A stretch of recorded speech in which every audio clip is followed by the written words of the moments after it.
طالبانو او پاکستان ته ډیر بد خبر. افغان هوایي ځواک اوس څومره الوتکې لري؟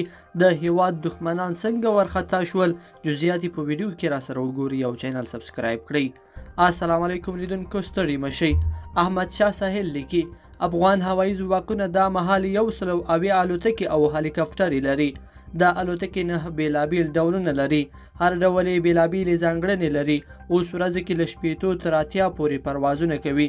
د تخنیکی برخو د سمون او رغون لپاره 1400 افغان کارمندان لري. دا کارمندان نهایت مهم دي، په ډیرې خوارۍ روزل شوي دي. تر 2500 زیات نظامی پیلوټان لري. سلګونه نور پیلن په خارج او داخلي اکاډمیو کې په زده کړو بوخت دي. افغان پیلوټان نهایت ښه روزل شوي وي، بیخي په سختو حالاتو کې د جګړې میدانونو ته سرتیري انتقالوي او د دې ترڅنګ دښمن په نښه کوي.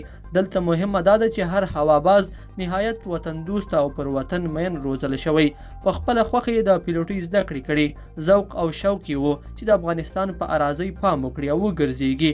د هوایي ځواکونو د لا پیاوړتیا او پرمختګ لپاره لا هم هڅې روانې دي.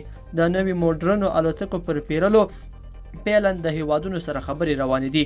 د اوسني ځواک په شتون کې ویره او اندېښنه نه ده پکار.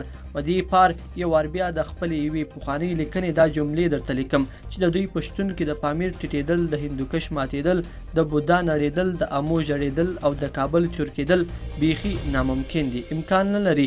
بیخي ډاډه اوسېږئ. لیدونکو په دې هیله چې دا مطلب به مو تر پایه را سره لیدلی وي. که مو دغه ویډیو خوښه شوې ویډیو لایک کړئ او چینل سبسکرایب کړئ. تر بیا ښه وخت.